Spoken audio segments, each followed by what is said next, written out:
Good morning दोस्तों। ये Deepank सोर्चन tutorial में आपका स्वागत है। आई होप कि आप सभी लोग ठीक होंगे, अच्छे से होंगे। आज के इस वीडियो में हम लोग बात करेंगे डेफिनेशन ऑफ फार्माकोग्नोसी और क्लासिफिकेशन ऑफ ड्रग्स। ये जो क्लासिफिकेशन ऑफ ड्रग्स है, इस पर एक क्वेश्चन बनता ही है एग्जाम में। बहुत ही इंपॉर्टेंट टॉपिक है। इसको इतना इजी वे में एक्सप्लेन करूँगा ताकि आप लोग यहीं से याद हो जाए आपको। ठीक है। और मेरे दूसरे वीडियोस जानने के लिए आप मेरा चैनल को फॉलो करें, कमेंट करें, सब्सक्राइब करें। तो बात करते हैं डेफिनेशंस। आखिर फार्माकोग्नोसी होती क्या है दोस्तों? फार्माकोन का मतलब होता है मेडिसिन, और जिग्नोस्को, ये जो फार्माकोग्नोसी शब्द है ये दो शब्द से मिलकर बना है, फार्माकोन और जिग्नोस्को। इसका मतलब होता है मेडिसिन, और जिग्नोस्को का मतलब होता है टू एक्वायर नॉलेज। अब देखते हैं कि फार्माकोग्नोसी की डेफिनेशन जो कि हो सकता है एग्जाम में भी पूछी जाए, तो डेफिनेशन होती क्या है? Systemic study of crude drugs obtained from plant, animal, minerals or marine source along with their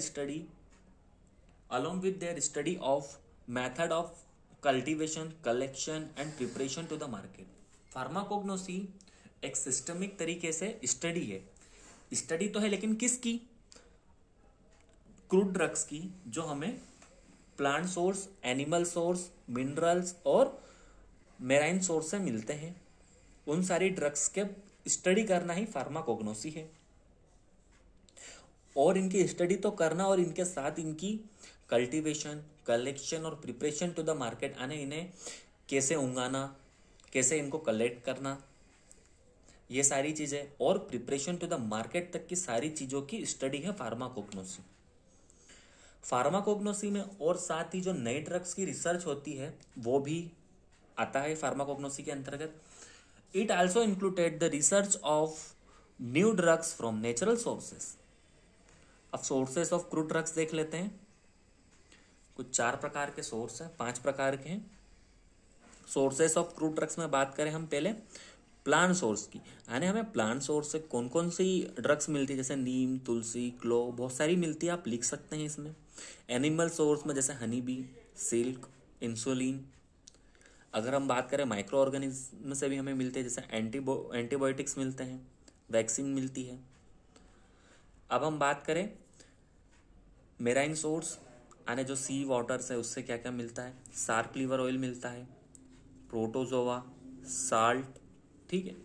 एक और होता है मिनरल सोर्स, जैसे चौक, बेंटोनाइट, टाल, कैल्विन एक्सेट्रा। तो अब बात करते हैं गाइस स्कोप ऑफ फार्माकोग्नोसी।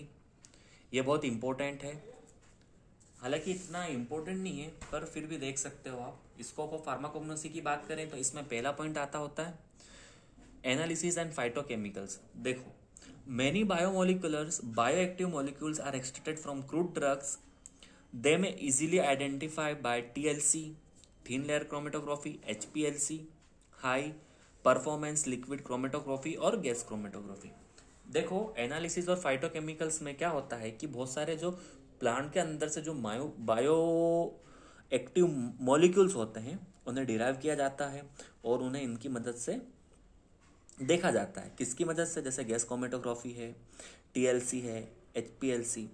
ठीक है। अगर हम बात करें तो इसके बाद जो फार्माकोग्नोसी का दूसरा स्कोप होता है वो हर्बल मेडिसिन और कॉस्मेटिक्स में बहुत होता है।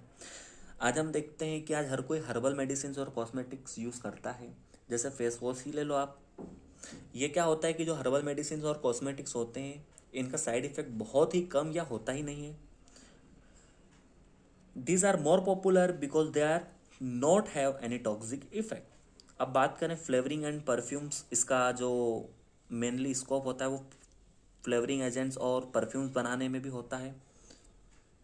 तो large amount of plant which are flavouring and perfumery agent, उनको प्रिपरेशन करने में इसका जो है स्कोप है।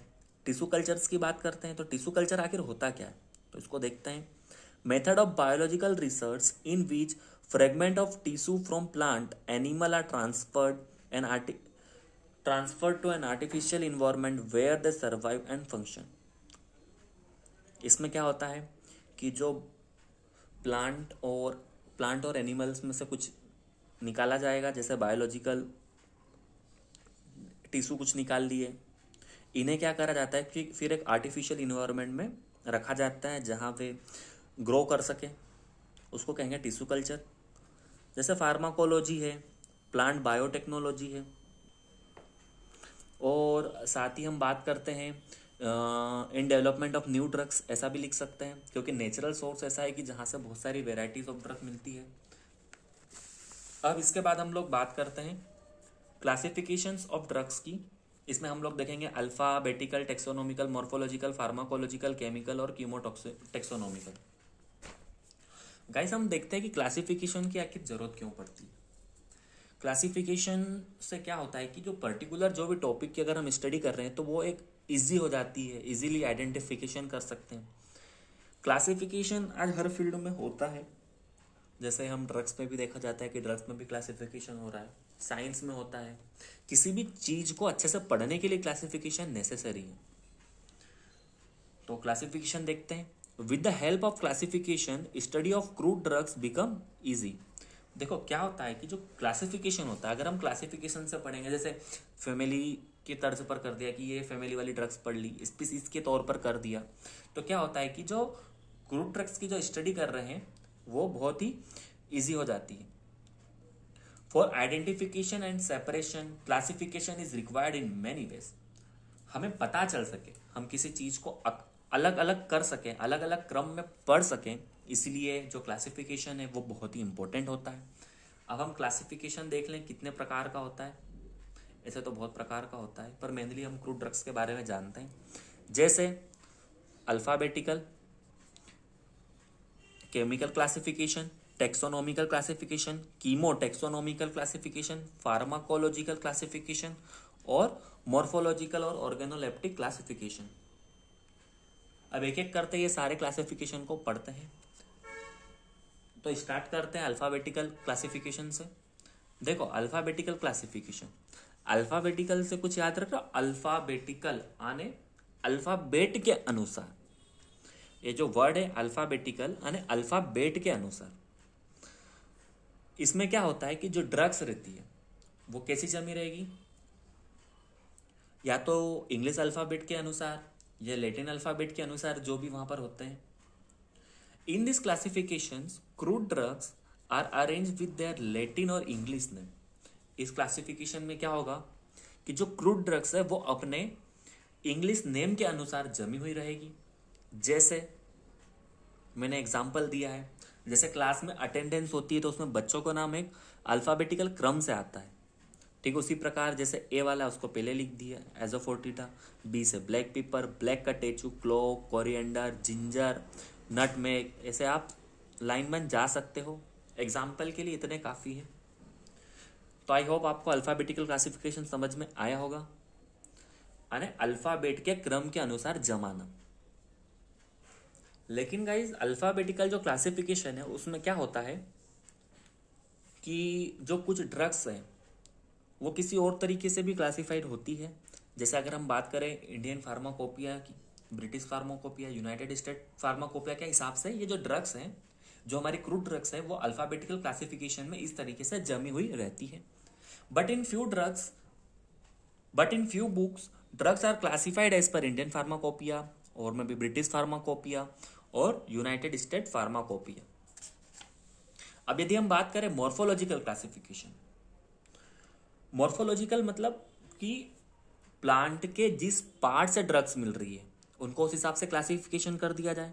जैसे जो ड्रग्स है जो हमें जैसे लीव्स से हम प्राप्त कर रहे हैं प्लांट की, तो लीव्स सारी एक साइड लिख दी। जैसे हम किसी लकड़ी से प्राप्त कर रहे हैं पर्टिकुलर ड्रग्स को, तो लकड़ियां सारी साइड से लिख ली।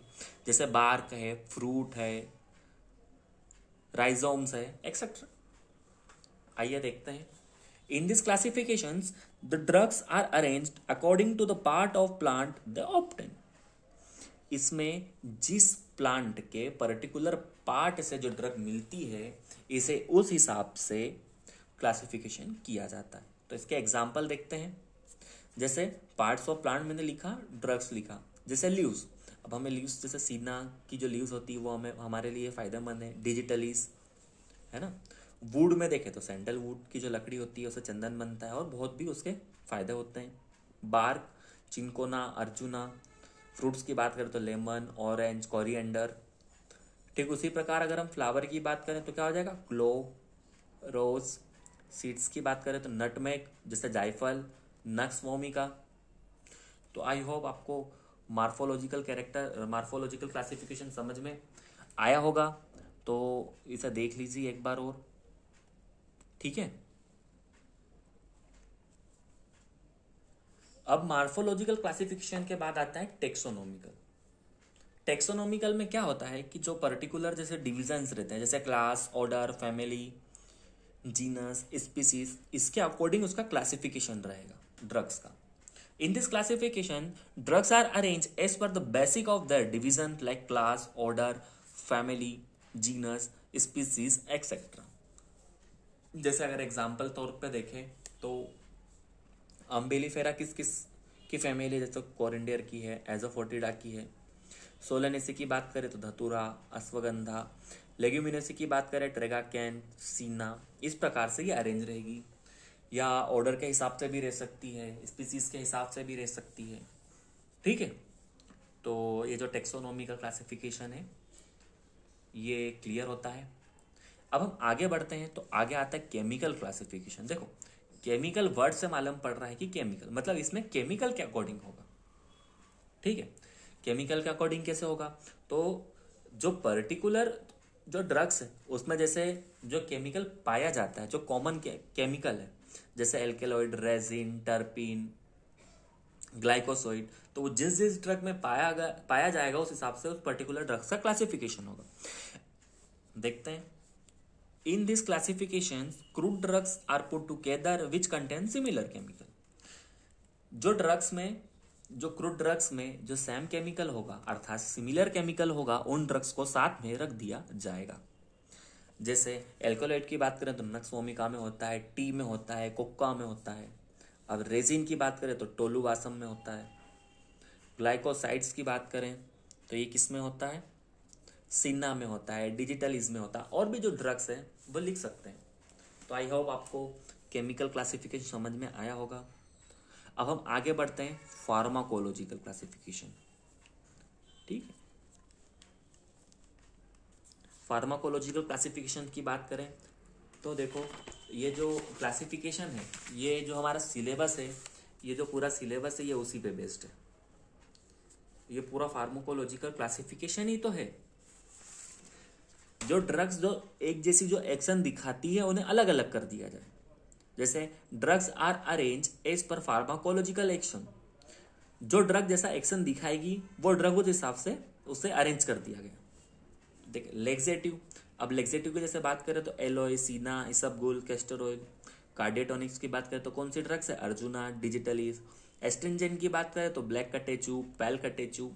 सीएनएस डिप्रेजेंट की जैसे अगर हम बात करते हैं तो T, coffee, opium, Coca, etcetera. तो ये आपका फार्माकोलॉजिकल क्लासिफिकेशन हुआ। तो यहाँ पर हमारा टॉपिक एंड होता है। तो दोस्तों आप मुझे कमेंट करके ज़रूर बताएं कि आप कहाँ से हो, कौन से शहर से हो। मेरा वीडियो लाइक, कमेंट और शेयर ज़रूर करें, साथ ही सब्सक्राइब भी करें।